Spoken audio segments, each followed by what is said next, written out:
अभी तक हम लोगों ने पढ़ा प्रार्थना के बारे में कि वो क्या है, उसका महत्व क्या है और प्रार्थना के गुरुदेव ने कई प्रकार बताए हैं।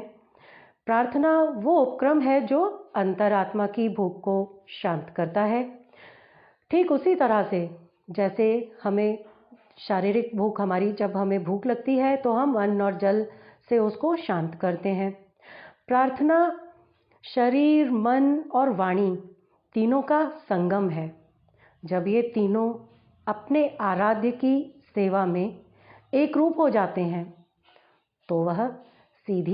तो वो प्रार्थना सीधी परमात्मा तक पहुंचती है, परमात्मा के पास तक पहुंचती है। पूज्य गुरुदेव ने प्रार्थना शब्द का जो अर्थ बताया है उसमें प्र का अर्थ है तेजी से, तीव्रता से, और अर्थना का मतलब है चाहना, तीव्रता से, तेजी से चाहना। प्रार्थना शांत वातावरण में बैठकर रोज एक निश्चित समय पर की जानी चाहिए। प्रार्थना का महत्व, प्रार्थना हमें बल, विश्वास, प्रेरणा, आशा और सही मार्गदर्शन देता है। इसके साथ परोपकार, सहनशीलता, साहस, उच्च विचार आदि का विकास होता है। विपत्ति या निराशा के समय की गई प्रार्थना से आत्मविश्वास और शांति मिलती है। नित्य भाव से की गई प्रार्थना से मानसिक शांति मिलती है और स्नायुओं में शक्ति का संचार होता है। पूज्य गुरुदेव ने प्रार्थना के हमें कई प्रकार बताए थे।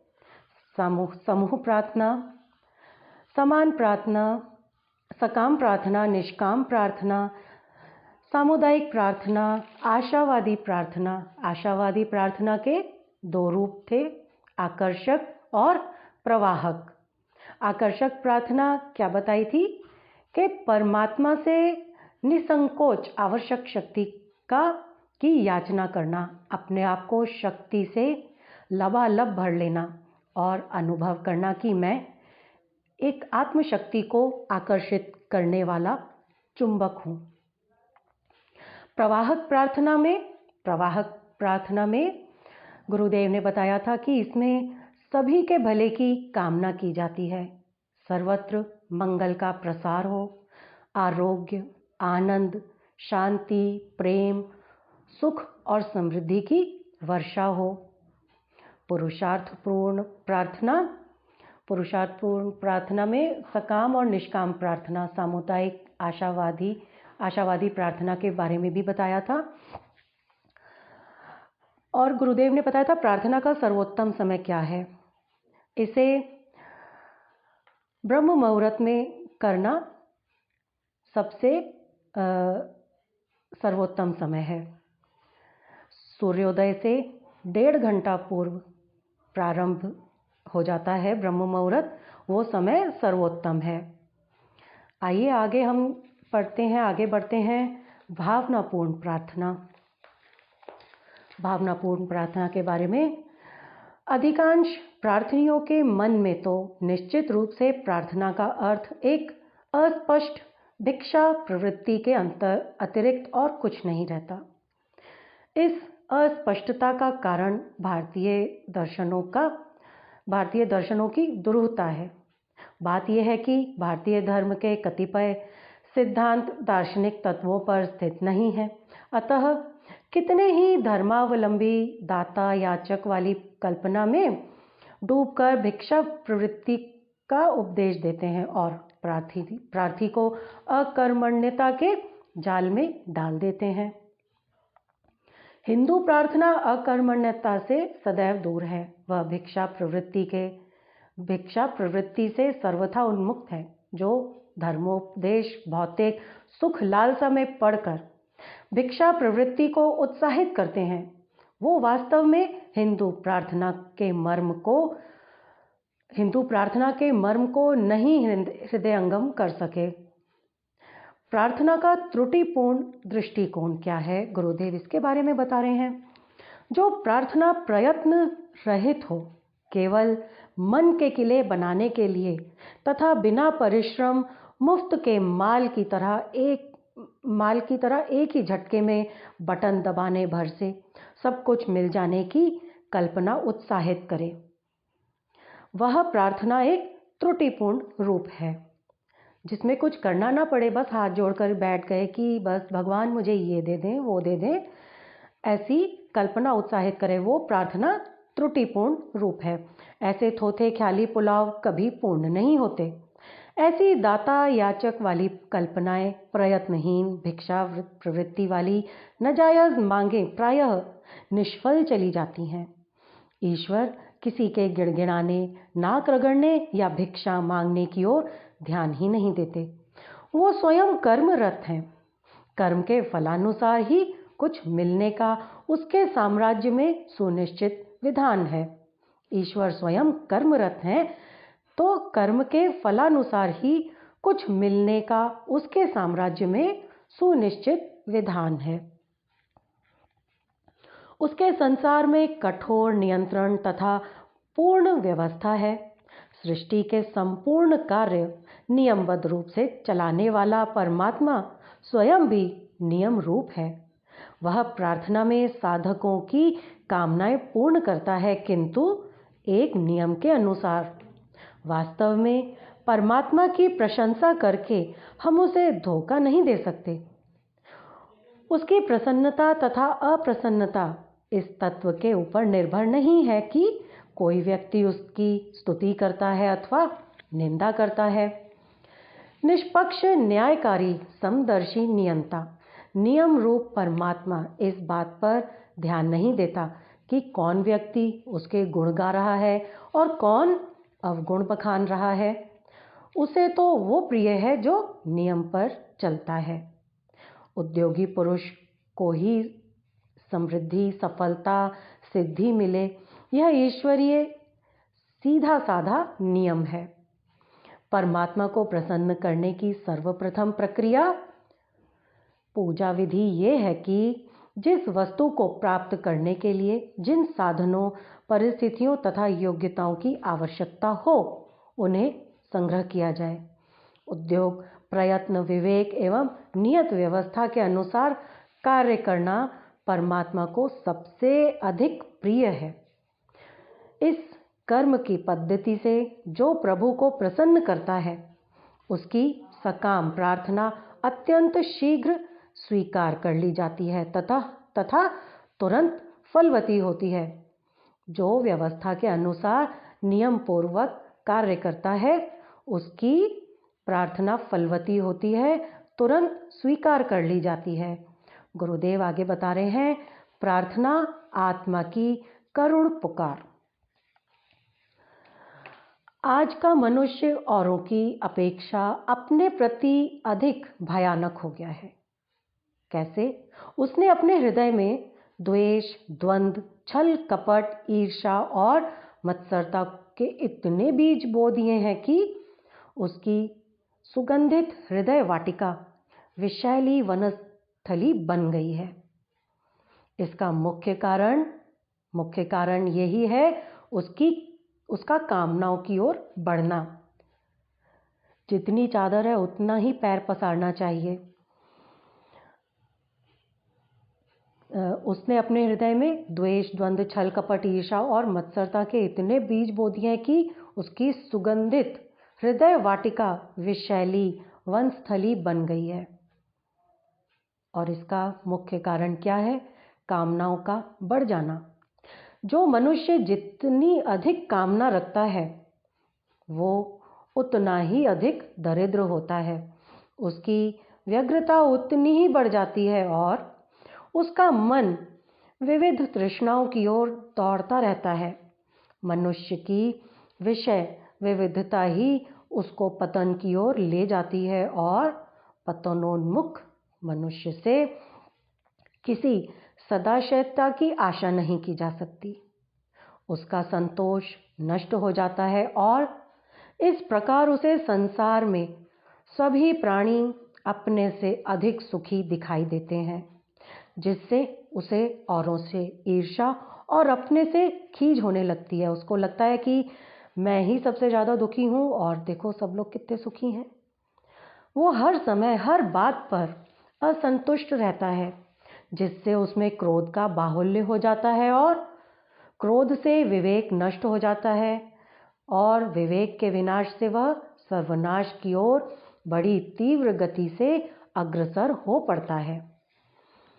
मनुष्य को अपना विनाश रोकने के लिए कामनापूर्ण विषयाशक्ति को छोड़ना पड़ेगा। मनुष्य की विषय वृत्ति की संतुष्टि नहीं हो सकती। इसके विषय में प्रकृति का कुछ ऐसा नियम है कि विषयों को जितना संतुष्ट करने का प्रयत्न किया जाता है वो उतने ही अधिक बढ़ते चले जाते हैं। अस्तु इनका त्याग ही इनसे पीछा छुड़ाना एकमात्र उपाय है। कामनाओं का अंत नहीं है, एक पूरी होती है दूसरी लगता है ये पूरा हो गया, अब ये पूरा हो जाए, इसीलिए इनका त्याग ही इनसे पीछा छुड़ाना एकमात्र उपाय यही है। विषय वासनाएं हाथ में पकड़ी हुई छड़ी की तरह तो है नहीं कि हाथ खोल दीजिए वो स्वतः गिर जाएंगी। विषय वासनाएं हाथ में पकड़ी हुई छड़ी की तरह तो है नहीं कि हाथ खोल लीजिए और वो स्वतः गिर जाएंगी। ये जन्म जन्मांतर का कलुष है जो मनोदर्पण पर संचित होकर स्थायी बन जाता है। इसे मल मल कर धोना पड़ता है, रगड़ रगड़ कर धोना पड़ता है। जिस प्रकार मैल को मैल से साफ नहीं कर सकते, उसी प्रकार विषयों को वासनात्मकता से नहीं धोया जा सकता। इनको धोने के लिए निर्मल भावनाओं की आवश्यकता होती है। निर्मल भावनाओं में करुणा की भावना सर्वोत्कृष्ट है। मनुष्य को अपने में अधिक से अधिक करुणा का स्फुरण करना चाहिए। करुणा एक दैवी गुण है, आत्मा का प्रकाश है। इसकी उत्पत्ति होते ही मनुष्य के सारे मानसिक मल धुल जाते हैं और उसका हृदय दर्पण अपनी स्वर्गीय छटा से चमक उठता है, जिसमें वह आत्मा रूप परमात्मा का दर्शन कर सकता है। इस करुणा को प्रस्फुटित करने के लिए मनुष्य को सर्वप्रथम विनम्रता पूर्वक दया दाक्षिण्य की उपासना करनी होगी। संसार का कोई भी धर्म अथवा मतांतर ऐसा नहीं है जिसमें विनम्रता, दया, क्षमा, सहानुभूति आदि गुणों को महत्ता नहीं दी गई हो। करुणा लाने के लिए मनुष्य को भगवान का आश्रय लेना होगा। विनम्रता पूर्वक उसकी शरण में जाना होगा। प्रेम पूर्वक उसकी सृष्टि को दया से ओतप्रोत करना होगा। विनम्रता को अपनाना होगा। ये सारे गुण परमात्मा को कर्तापूर्वक स्मरण करने से अनायास ही प्राप्त हो जाते हैं। उसे याद करिए, पुकारिए, अपनी याद दिलाइए, उसकी अनुनय विनय कीजिए। सांसारिक व्यक्तियों का अनुनय विनय करने से जो दैन्य मनुष्य में आता है वह आत्मा को कलुषित और निर्बल बनाता है, किंतु इसके विपरीत परमात्मा की अनुनय विनय करने से जो दैन्य प्राप्त होता है उससे आत्मा का परिमार्जन होता है, उसमें प्रकाश आता है। अपने अनुनय विनय में यदि आप परमात्मा से भौतिक सुखों की याचना करें तो फिर अपने ध्येय मार्ग करुणा की प्राप्ति से विचलित हो जाएंगे, पुनः उन्हीं विषय वासनाओं की ओर उन्मुख हो चलेंगे जिन्हें छोड़ने के लिए आपने परमात्मा की पुकारें आरंभ की है। आपने परमात्मा को इतना पुकारा है। यदि याचना ही करनी है तो केवल ध्येय के विषय की याचना करें, अन्यथा एकमात्र उसकी प्रसन्नता के लिए प्रार्थना कीजिए।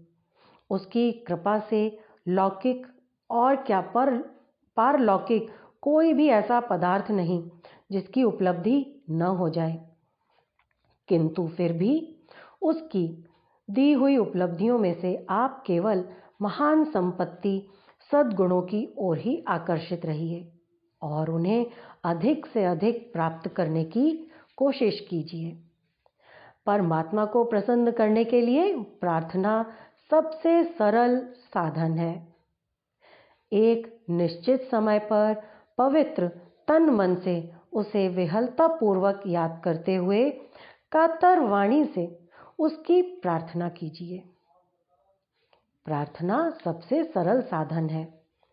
प्रार्थना के शब्द अधिक से अधिक करुणाजनक, सरल और सरस हों और उनका तात्पर्य तो नितांत पवित्र, निष्काम और उसके उदार नामों से परिपूर्ण हो। उनके अर्थों से एक निष्प्रह आनंद का उद्रेक होता हो।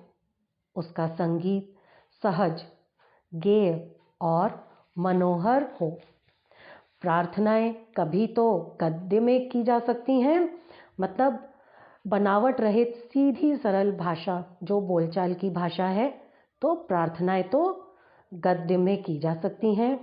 किंतु भावना की अभिव्यक्ति जितनी सुंदरता से पद्य में होती है, पद्य में मतलब कि कविता, काव्य जिसमें राइमिंग हो,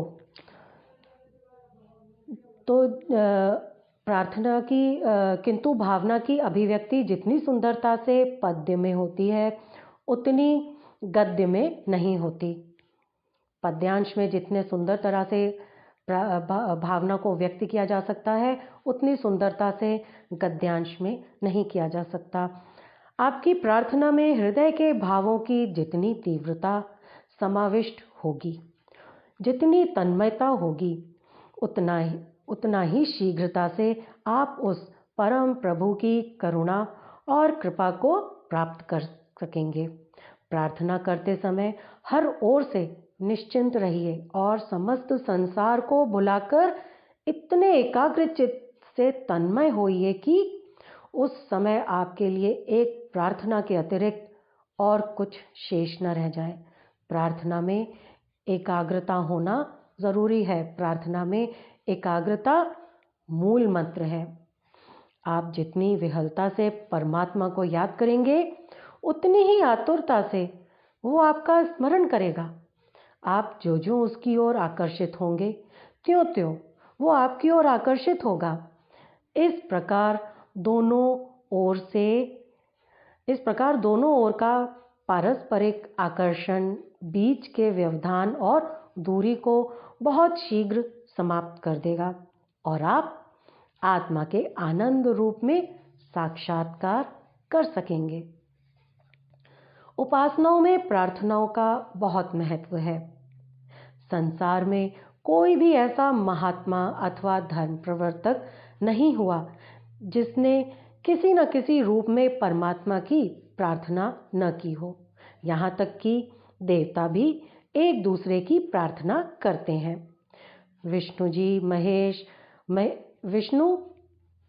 महेश की और महेश विष्णु जी की, ब्रह्मा विष्णु महेश की, तो ब्रह्मा जी की प्रार्थना विष्णु और महेश किया करते हैं। तीनों एक दूसरे की प्रार्थना करते हैं। बिना परमात्मा की प्रार्थना किए कोई भी ध्येय पूरा नहीं हो सकता। गांधी जी कहते थे, प्रार्थना मेरा प्राण है, जीवन है। मैं भोजन छोड़ सकता हूँ, पानी छोड़ सकता हूँ, संसार की सारी चीज़ों को छोड़ सकता हूँ, किंतु प्रार्थना नहीं छोड़ सकता। प्रार्थना करने में मैं अपने अंदर एक सुख, शांति, शक्ति और संपूर्णता का अनुभव करता हूँ। जिस दिन प्रार्थना में विलंब हो जाता है, देर हो जाती है या किसी कारणवश नहीं कर पाता, वो दिन मेरे लिए सबसे खराब दिन होता है।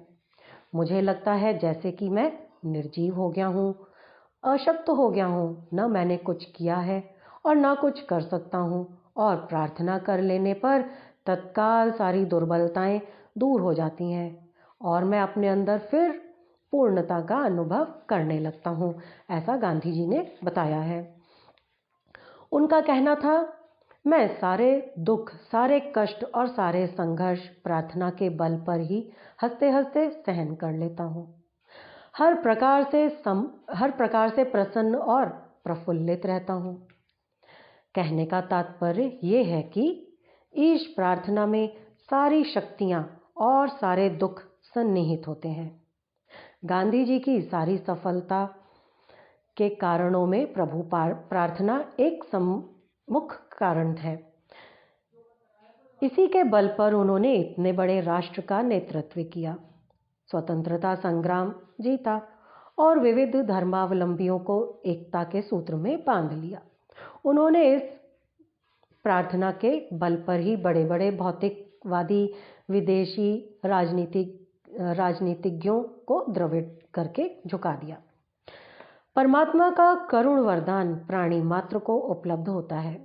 बिना किसी प्रतिफल की भावना के परमेश्वर प्रत्येक जीव पर अपनी अनंत करुणा बिखेरता है। प्राणियों के सुखों की अभिवृद्धि और कष्टों की निवृत्ति के लिए उसने कई प्रकार के अनुदान पग पग पर प्रस्तुत किए हैं। उन्हीं के सहारे जीवधारियों की जीवन लीला चल पाती है। शरीर और मन की विलक्षण रचना इतने उत्तम प्रकार से न हुई होती तो जीवों का अस्तित्व ही प्रकट नहीं हो पाता और फिर वे आनंद रीति से जीवन का रसास्वादन कर सकने में समर्थ न हुए होते।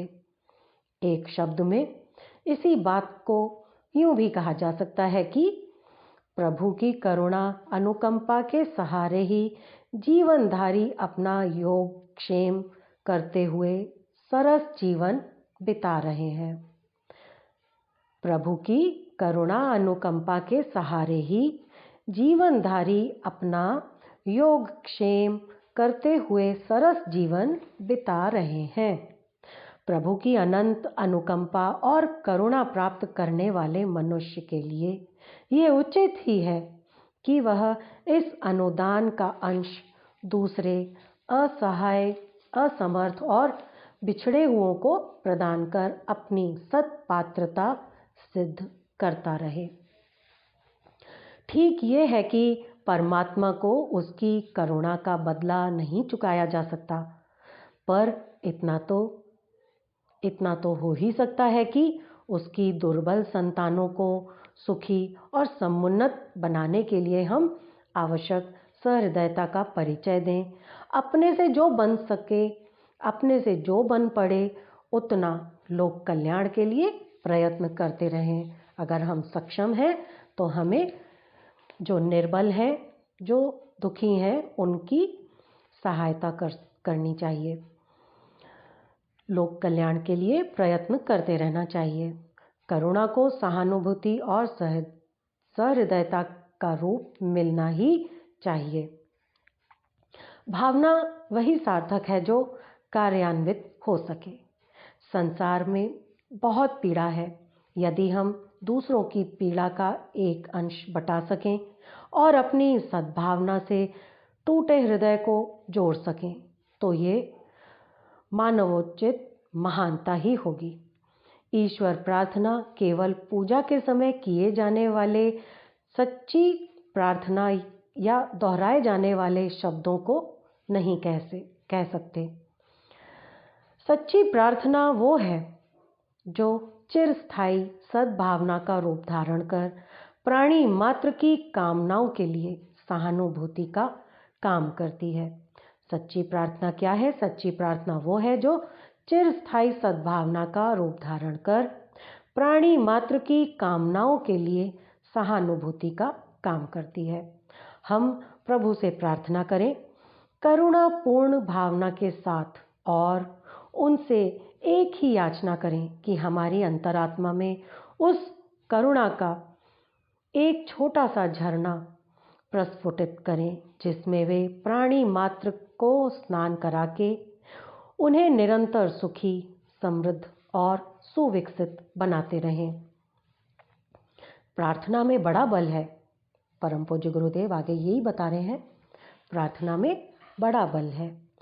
मनुष्य जितना दीनहीन, स्वल्प शक्ति वाला, कमजोर प्राणी है, यह प्रतिदिन के जीवन से पता चलता है।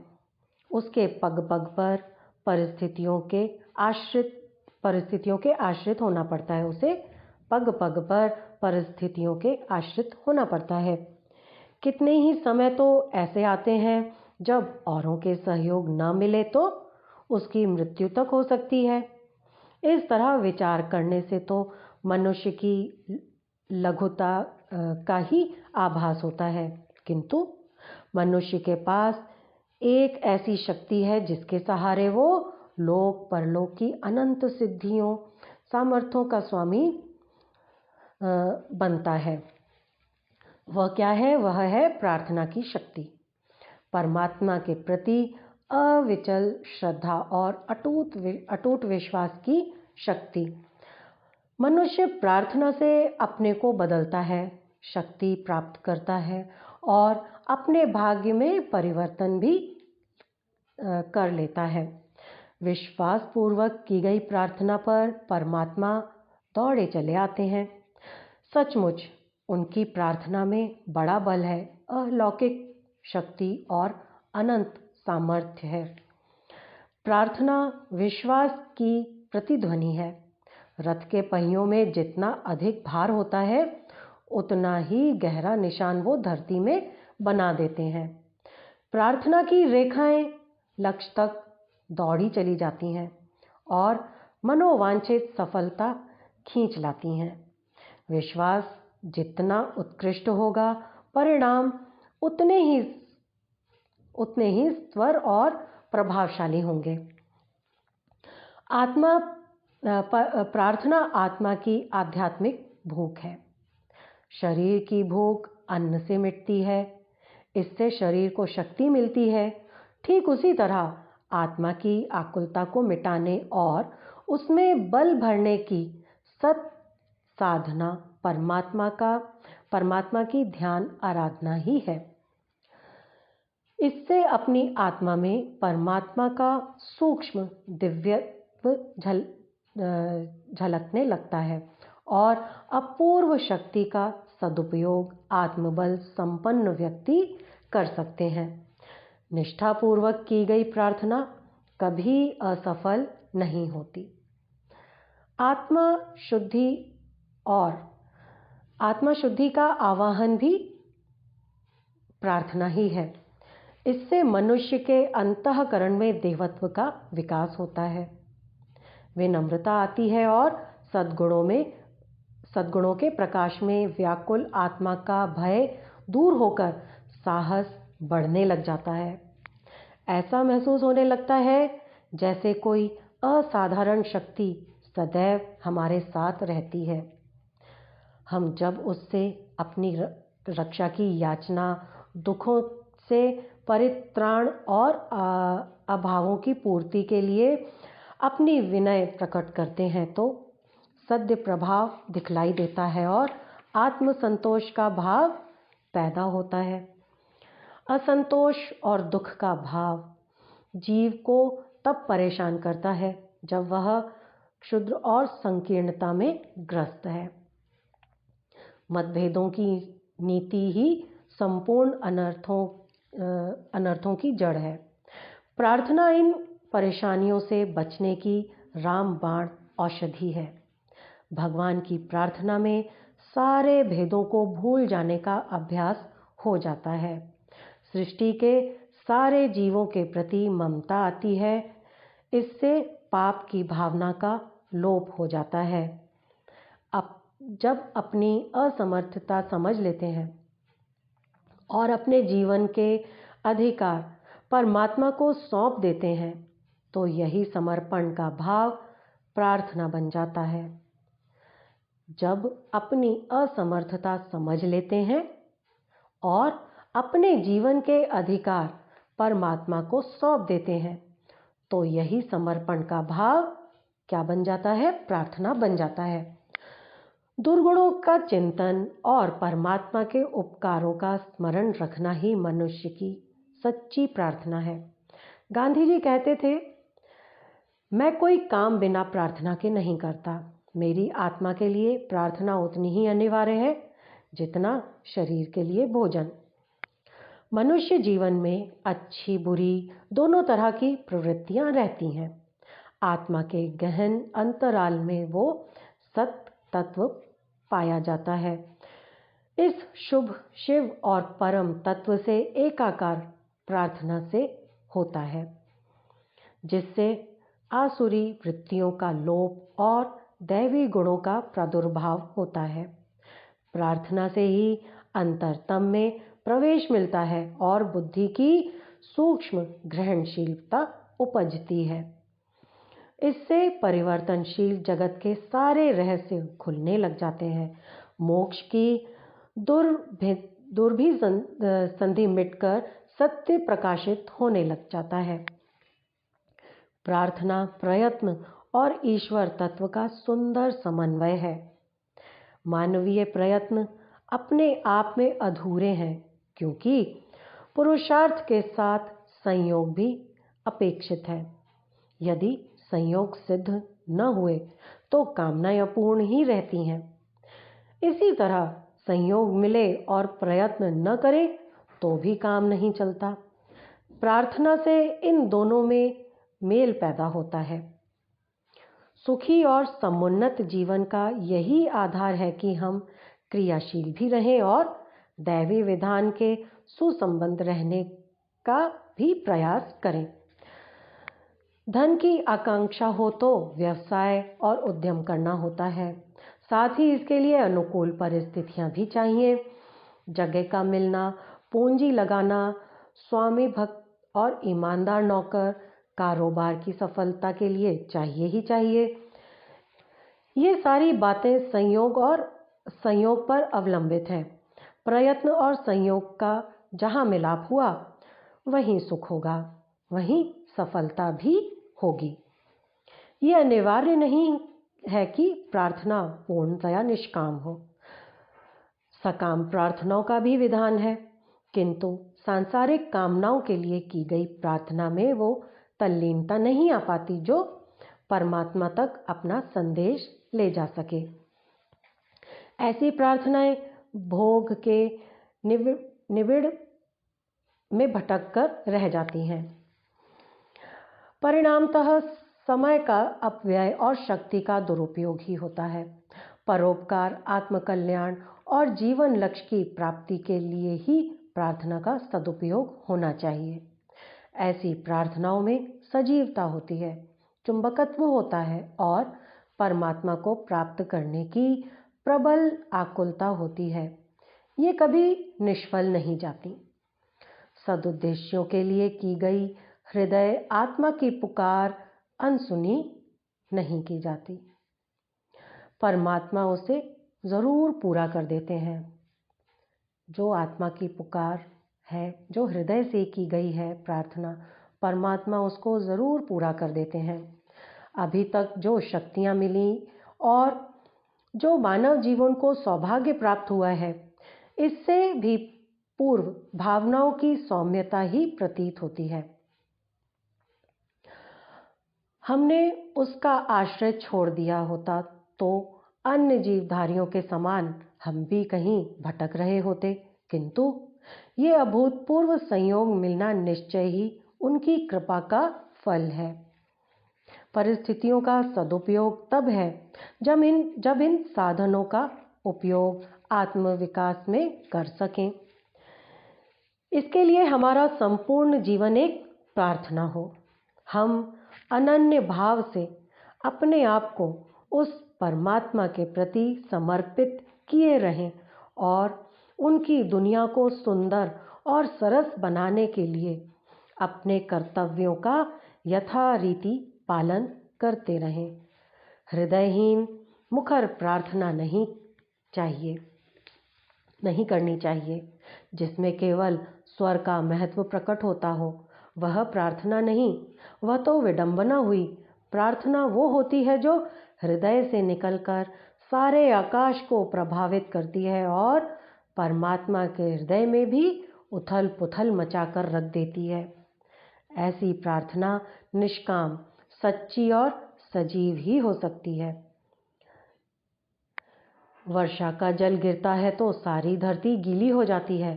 प्रार्थना के प्रभाव से परमात्मा का अंतःकरण द्रवित होता है और साधक को उपासना से अधिक परिणाम प्राप्त होता है। संत टेनिसन ने लिखा है, जितना संसार समझता है प्रार्थना में उससे अधिक कार्य होता है। इसलिए अपनी प्रार्थना ऐसी हो कि प्रभु तेरी शरण आए हैं, तुझसे वह प्रकाश प्राप्त करना चाहते हैं जिससे अंधकार में भटकते हुए मनुष्यों के दुख और संताप को दूर कर सकें। कैसी होनी चाहिए प्रार्थना? कि प्रभु हम तेरी शरण में आए हैं, तुझसे वो प्रकाश प्राप्त करना चाहते हैं जिससे अंधकार में भटकते हुए मनुष्यों के दुख और संताप को हम दूर कर सकें। असहाय अवस्था में जब मनुष्य के चारों तरफ से निराशा ही दिखाई देती है, शक्तियां काम नहीं देती, भाग्य की कुटिलता पग पग पर सताने लगती है, अपने भी पराये बन जाते हैं, तब प्रार्थना ही उसका मित्र बनती है। प्रार्थना दुर्दिनों की सहारा अंधियारे का पाथे और दुख का साथी है। प्रार्थना दुर्दिनों का सहारा, अंधियारे का पाथे और दुख का साथी है। जब किसी तरह मनुष्य के प्रयत्न काम नहीं देते, जब किसी तरह मनुष्य के प्रयत्न काम नहीं देते, तब प्रार्थना से ही उसे बल मिलता है। सच्ची करुण प्रार्थना का उत्तर तत्काल ही मिलता है। दुष्ट दुर्भावनाओं को दूर करने में प्रार्थना एक अमोघ साधन है। कामुकता, क्रोध, मोह और अहंकार के मनोविकार प्रार्थना की आग में जलकर खाक हो जाते हैं। स्वार्थ की क्षुद्रता घटती और आंतरिक विशालता बढ़ती है।